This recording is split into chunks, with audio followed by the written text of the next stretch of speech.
नमस्कार साथियों, 1 मिलियन परिवार वाले गौरव ज्ञान धारा में आप सभी का स्वागत है। ऐसा मैं इसलिए कह रहा हूं कि जब आप क्लास देख रहे हो तब तक तो 1,000 के करीब जो है अपने सदस्य बाकी है, लेकिन ये पक्का कह सकता हूं कि इसकी अगली जो क्लास आप देखेंगे तब तक अपन 1 मिलियन के परिवार सदस्य का हिस्सा बन चुके होंगे। यानी कि अपना ये जो सफर है ये अब 1 मिलियन तक जो है पहुंच गया है और आप सभी की बदौलत, ये आप सभी के प्रेम की बदौलत है। All credit goes to you and your love. आप सभी के कारण ही ये संभव हो पाया है। मैंने तो देखो प्रयास किए हैं और मैं आगे भी करता रहूंगा, लेकिन प्रेम आप लोगों ने दिखाया है, तो इसके लिए बहुत बहुत धन्यवाद। और यदि अभी तक 1 मिलियन नहीं हुए तो आप लोगों का काम है आपकी जो बचे हुए 1,000 है उसको यूं चुटकियों में पूरे करें, क्योंकि जैसे ही 1 मिलियन होते हैं कल आप लोगों के लिए बहुत सारे ढेर सारे उपहार और बहुत सारी सौगात जो है मिलने वाली है। आप लोगों के लिए पढ़ना और आसान होने वाला है। क्या है, कैसे है, कितना आप लोगों के लिए बेनिफिट कर सकते हैं हम वो देखते हैं कल। ऑलरेडी इतनी सारी फ्री क्लासेस चल रही है, सारी सब कुछ चीजें हैं। ऑलरेडी ये भी बता चुका हूं कि ग्रेड 3 का भी निःशुल्क बैच चलाया जाएगा, सभी है। लेकिन आप लोगों की एक और डिमांड पूरी होने वाली है, ये मान के चले। तो फटाफट से जो है 1 मिलियन पहुंचाए इसे, और कल मिलते हैं अपन। मैं एक वीडियो के माध्यम से कल आपको बता दूंगा कि 1 मिलियन की सौगात आपको क्या मिलने वाली है। ठीक है, अब आप लोगों के पाले में ये गेंद है। अब देखिए, ये कक्षा 8 की किताब है जो आप लोगों को कवर यहां भी पीछे दिख रहा है, इसको आज शुरू कर रहे हैं। दो सबसे बड़े चैलेंज अपने, कक्षा 9 की किताब, कक्षा 10 की किताब बहुत अच्छी तरीके से पढ़ ली है अपन ने, और इतने ढंग से पढ़े कि भाई साहब मजाल है कि आरबीएससी से प्रश्न बन रहा है और अपने इनसे बाहर चला जाए। और इनसे बाहर तो मान लीजिए जाएगा ही नहीं, लेकिन इसमें क्या होता है, किताबें पढ़नी इतनी जो है याद नहीं हो पाती, और यहां से आप लोगों को चीजें याद हुई है। ठीक है, तो बस प्रयास यही था कि आप लोगों को चीजें जीके याद हो जाए, जीके आप लोगों के लिए आसान हो जाए। ठीक है, तो ये मैंने मेरी तरफ से प्रयास किया है। अब कक्षा 8 को, अब देखो इतना समय नहीं लगने वाला है जितना समय 9th और 10th को पढ़ने में लगा है अपने को, उसका आधा समय भी नहीं लगेगा और छठी 7वीं 8वीं की किताब पूरी कर लेंगे।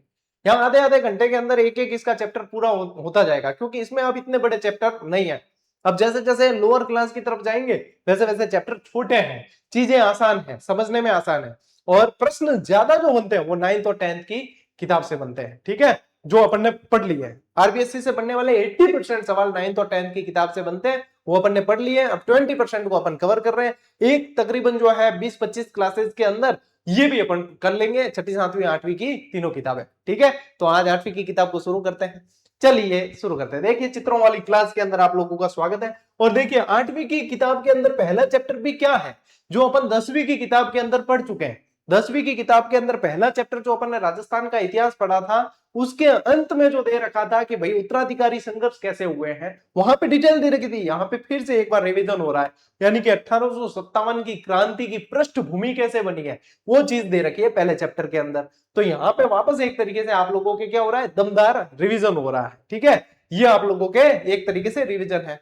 फिर कल आगे की क्लास में इसमें 1857 की क्रांति अपन पढ़ने वाले हैं, यानी कि जो चीजें इसके अंदर दे रखी है। ठीक है, मैं एक बार आपको विषय सूची इसकी पढ़ के बता देता हूं कि इसके अंदर आप लोगों के क्या क्या है। 4 नए चैप्टर भी जुड़े हैं इसके अंदर, नई वाली किताब ही पढ़ रहे हैं, चिंता मत करो। देखो भाई साहब, विद्या संबल के बारे में सारी जानकारी दे रखी है, बिम देख लियो थे। ठीक है, देखो 18वीं सदी का राजस्थान ये आ गया। दूसरा चैप्टर है आपके 1857 का स्वतंत्रता संग्राम और राजस्थान। फिर है आधुनिक राजस्थान का निर्माण। फिर है उद्योग, यानी कि भूगोल वाले चैप्टर अब इसमें आने वाले हैं। फिर परिवहन और पर्यटन। फिर है विकास योजनाएं, जन जागरण एवं सामाजिक सुधार हेतु राजकीय प्रयास। फिर है ग्रामीण और शहरी प्रशासन, यानी थोड़ा सा पॉलिटी वाला हिस्सा है। फिर राजस्थान कला एवं संस्कृति है। फिर भक्ति और शौर्य धरा राजस्थान ये है। राजस्थान की स्मरणीय महिलाएं हैं, महिला व्यक्तित्व से संबंधित। बाल अधिकार एवं प्रमुख संरक्षण अधिनियम और भारत में चुनाव प्रक्रिया। 13 चैप्टर है, 13 क्लास मान के चले आप। ठीक है, टोटल 13 चैप्टर है और 13 क्लास के अंदर ये कंप्लीट है। तो ये इस तरीके से ही अपन जो है इसको पढ़ लेंगे अपन। ठीक है, एक चैप्टर एक क्लास में हो जाएगा इसका पूरा। फिर 7वीं की किताब, फिर 6ठी की किताब, यानी कि कुल मिला के आपके 25 एक क्लासें होगी और अपने जो है ये कंप्लीट कर लेंगे। अब मान लीजिए कोई छोटे चैप्टर है तो हो सकता है एक क्लास में 2 चैप्टर भी अपन कंप्लीट कर लें, है ना।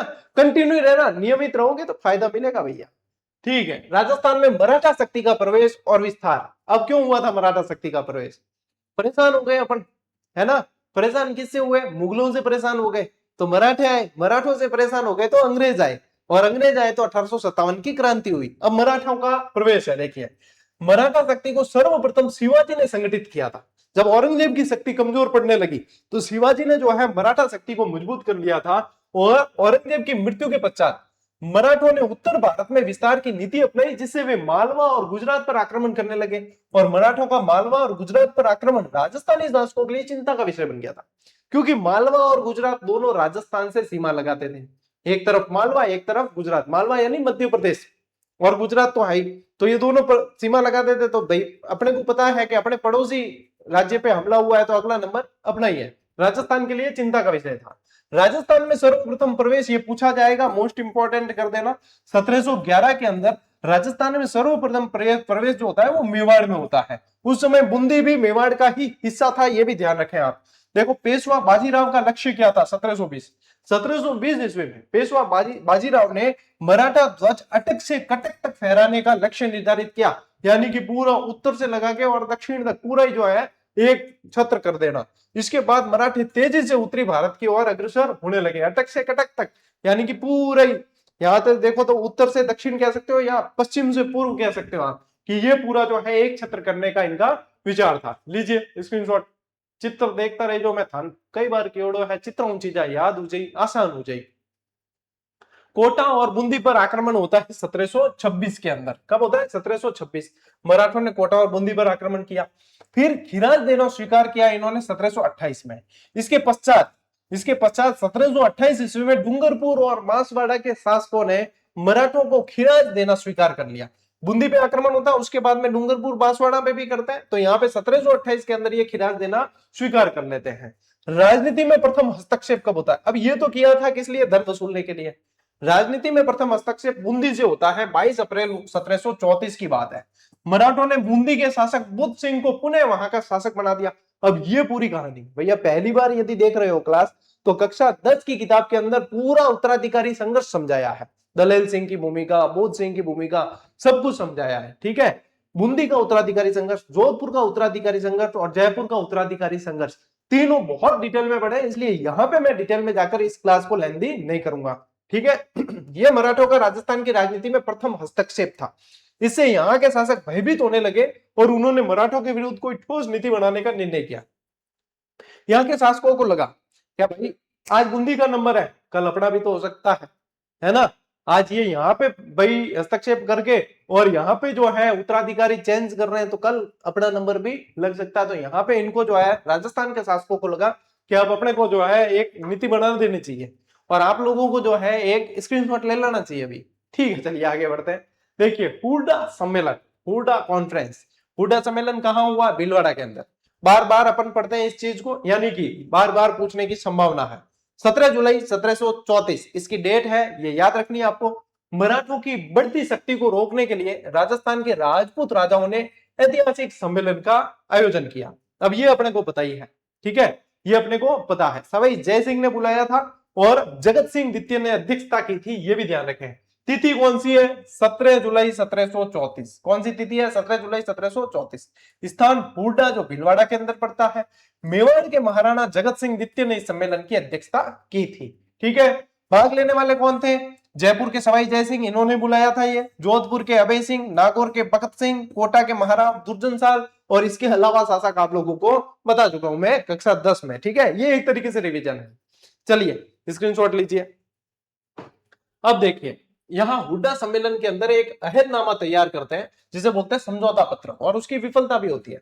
ये सब वर्षा ऋतु में रामपुरा गांव के अंदर एकत्रित होने की और जो है एक दूसरे की रक्षा करने की और ऐसे जो है वादे करते हैं, लेकिन सारे के सारे राजा हैं, कोई किसी के साथ मतलब अधीन नहीं आना चाहता, इसलिए ये विफल होता है एक तरीके से। सभी राजपूत शासक एक दूसरे के साथ मिलकर रहेंगे। इसके अंदर सत्य क्या थी समझौते के अंदर? अहदनामा कहते हैं इसको। एक का शत्रु एवं मित्र दूसरे का शत्रु और मित्र होगा। मेरा दुश्मन है तो वो दूसरे का भी दुश्मन होगा, मेरा दोस्त है तो वो उसका भी दोस्त होगा। ठीक है, म्यूचुअल एक तरीके से। कोई भी नई योजना सभी शासक मिलकर निश्चित करेंगे। वर्षा ऋतु के पश्चात रामपुरा में सभी शासक पुनः एकत्र होंगे।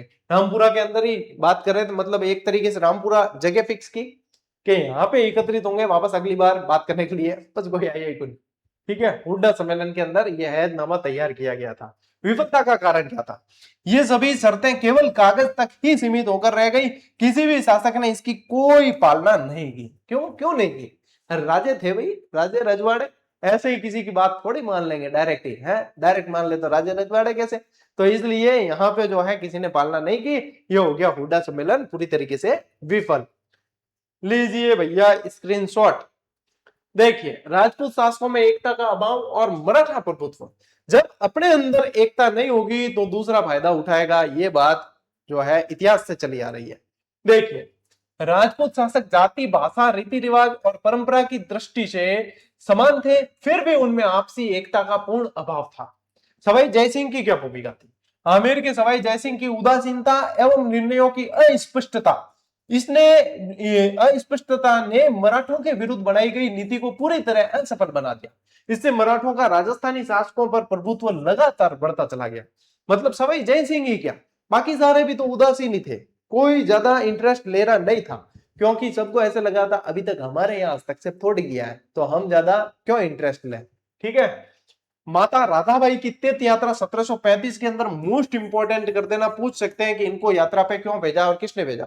तो पेशवा बाजीराव ने राजस्थान की राजनीतिक स्थिति और राजस्थान नीति का आकलन करने के लिए अपनी माता राधाबाई को 1735 में राजस्थान तीर्थ यात्रा पे भेजा। तीर्थ यात्रा पे भेजा तो राधाबाई अकेली तो नहीं आएगी, कोई ना कोई सैनिक भी आएंगे, कोई ना कोई विश्वास पात्र भी आएंगे, एक आधा कोई कूटनीतिज्ञ आएगा जो बहुत सारी चीजें देखने के लिए। तो इनकी यात्रा एक तरीके से राजनीतिक दृष्टिकोण से की गई थी कि वहां की स्थिति पता चल सके। ठीक है, पेशवा बाजीराव इतना दिमाग वाला था। चौथ वसूली, देखिए अपनी माता के सम्मान सहित सकुशल लौट आने पर पेशवा बाजीराव अगले ही वर्ष स्वयं राजस्थान के दौरे पर आए और उन्होंने यहां से चौथ वसूली कर दी, चौथ वसूली शुरू की।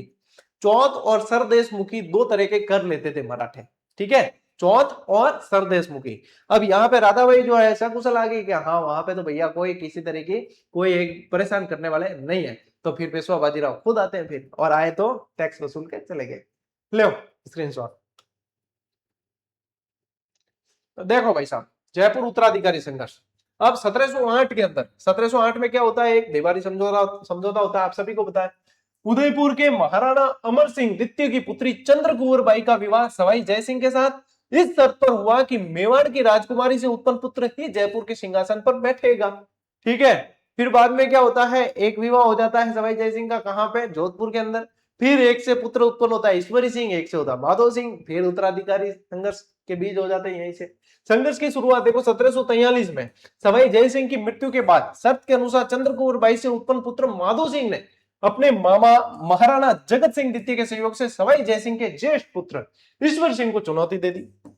भाई ईश्वर सिंह को चुनौती दे दी, माधो सिंह ने कहा कि शर्त के अनुसार तो शासक मैं बनना चाहूंगा, मेरे साथ मेरे मामा है, मामा मेवाड़ के महाराणा। ठीक है। और इसी परिस्थिति का लाभ उठा के मराठों का हस्तक्षेप होता है। मराठा सरदार मल्हार राव होलकर द्वारा माधो सिंह का पक्ष लिया गया, और ईश्वरी सिंह जो थे, ईश्वरी सिंह और माधो सिंह के मध्य राजमहल का युद्ध होता है पहले, फिर बगरू का युद्ध होता है। राजमहल का युद्ध होता है 1747 के अंदर, और बगरू का युद्ध होता है 1748। ठीक है, डिटेल में पढ़ा चुका हूं इसकी। ठीक है ना, और ये कर देना। और देखिए परिणाम और शहादत, अपने सेनापति हरगोविंद नाटानी की कुटिलता, इन्होंने विश्वासघात किया, इसके कारण अंततः ईश्वरी सिंह को आत्महत्या करनी पड़ी, और इसके बाद माधो सिंह मराठों के सहयोग से जयपुर का शासक बनता है। ठीक है। अब ईश्वरी सिंह के साथ ऐसा हुआ कि युद्ध जीते तो भी टैक्स देना है और युद्ध हारे तो हरजाना देना है, और बहुत ज्यादा भयभीत हो गया था ईश्वरी सिंह मराठों से, और बाद में खुद की बनाई हुई ईसर लाट, जिसे सरगासूली भी कहते हैं, वहां से कूद के 1750 के अंदर आत्महत्या कर ली। ये सारी चीजें डिटेल में बता रखी है मैंने, इसलिए यहाँ पे ज्यादा डिटेल में नहीं जा रहा हूं मैं। ठीक है, इसीलिए कह रहा हूं कि जो पहली बार देख रहे हैं क्लास, तो वो कक्षा 10 की क्लास से पहले देखें, क्योंकि उसके अंदर बहुत डिटेल से ये चीजें पढ़ी है, ये चीजें बहुत डिटेल से अपन उसके अंदर पढ़े हैं। यहाँ पे एक तरीके से रिवीजन चल रहा है, और है वैसे कक्षा 8 की किताब में इतना ही दे रखा है। जोधपुर का उत्तराधिकारी संघर्ष, देखिए जयपुर की भांति जोधपुर में भी राम सिंह और भगत सिंह के मध्य उत्तराधिकारी संघर्ष प्रारंभ हुआ। यहाँ पे मराठों की क्या भूमिका थी, दोनों ही पक्ष मराठा सहायता प्राप्त करने के प्रयास में जुट गए, जिसे मारवाड़ में पेशवा, सिंधिया और होलकर का हस्तक्षेप बढ़ गया। मतलब मराठों को अपन ने ही बुलाए हैं, क्या आप आइए हस्तक्षेप कीजिए, हमें राजा बना दीजिए, इसको कूटे, इसको कूटो और हमें राजा बना दो बस। अब इसको कूटा है तो अगला नंबर अपना, अपने को भी कूटेंगे। क्योंकि अपन पैसे कब तक देंगे, पैसे नहीं देंगे तो अपन को भी कूटा जाएगा। तो वही चीज है, यही हुआ। मारवाड़ का विभाजन, अंततः राम सिंह को राज्य का आधा भाग दिया मिल गया, जिससे मारवाड़ का विभाजन हो गया। ठीक है, आधा भाग मारवाड़ का राम सिंह को, आधा भगत सिंह को दे दिया। फिर देखिए, इस संघर्ष के कारण मारवाड़ की आर्थिक स्थिति पूरी तरह बर्बाद हो गई, व्यापार नष्ट हो गया, कृषि बर्बाद हो गई, मराठों की धन की मांगे दिन प्रतिदिन बढ़ती गई, क्योंकि वे कोई समझौता करने पर सहमति नहीं होते थे। वो समझौता करना ही नहीं चाहते थे। उनका उद्देश्य यही था, जितना हो सके धन लूटो। ठीक है, जितना हो सके धन लूटो। मराठों का देखो दो उद्देश्य था, मुगलों को बराबर कूटो और बाकी जगह से धन को लूटो, ये था। तो ज्यादातर जैसे कई आक्रमण किए राजस्थान के अंदर, तो ये चौथ कर, सरदेशमुखी कर, ये सब इस उद्देश्य से ही किए गए हैं। ठीक है, लीजिए स्क्रीनशॉट। अब मेवाड़ में उत्तराधिकार चक्र देखिए। शासक की मृत्यु 1761 में महाराणा राज सिंह द्वितीय की मृत्यु होने से अरि सिंह को मेवाड़ के राज सिंहासन पर बिठाया गया। राज सिंह के बाद में अरि सिंह को बिठाया। दो दावेदार थे यहाँ पे भी। इसके कुछ समय बाद मेवाड़ की गद्दी के भी दो दावेदार खड़े हो गए, एक अरि सिंह और एक दूसरा रतन सिंह। ठीक है, एक तो अरि सिंह, दूसरा रतन सिंह। यहाँ पे भी मराठों का दखल होता है। दोनों पक्षों ने मराठों से सहायता प्राप्त करने के प्रयास किए, जिसके परिणाम स्वरूप मेवाड़ में गृह युद्ध की स्थिति बन गई और मराठों का हस्तक्षेप होना शुरू हो गया।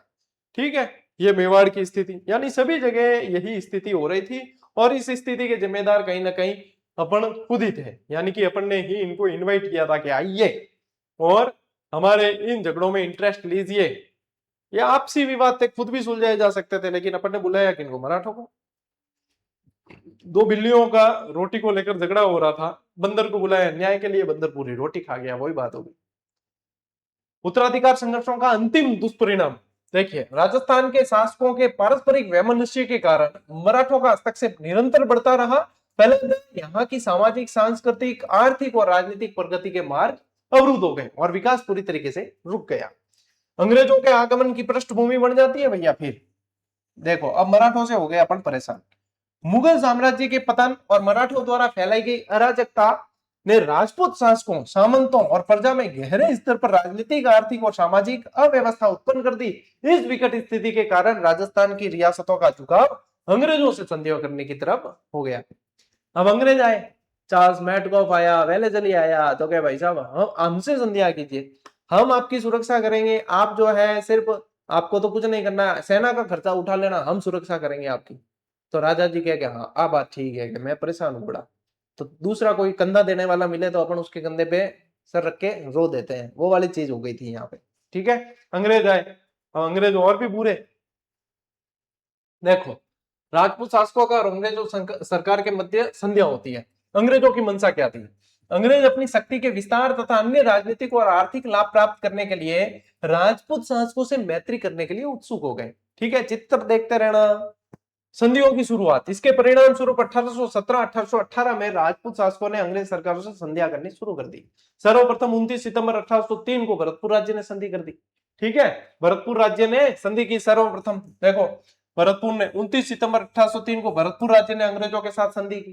कंपनी का संरक्षण मिला। 1818 ईस्वी तक सिरोही राज्य को छोड़कर राजस्थान के अन्य सभी राज्यों ने ब्रिटिश कंपनी का संरक्षण स्वीकार कर लिया था। जो सिरोही है वो सबसे लास्ट में संधि करता है 1823 के अंदर। ठीक है, सिरोही की संधि कब होती है? 1823। केवल मारवाड़ के विरोध के कारण सिरोही से तत्काल संधि नहीं हो सकती थी और अंततः 1823 में सिरोही राज्य के साथ भी संधि कर दी गई। और परिणाम क्या हुआ कि इस प्रकार बहुत ही कम समय में संपूर्ण राजस्थान अंग्रेजों के अधीन आ गया था, अंग्रेजों की संरक्षण के अधीन आ गया था। ठीक है, अंग्रेजों का पूर्ण संरक्षण इनको मिलने लग गया था। तो ये क्रम देख लो कि इस तरीके से संधियां की है।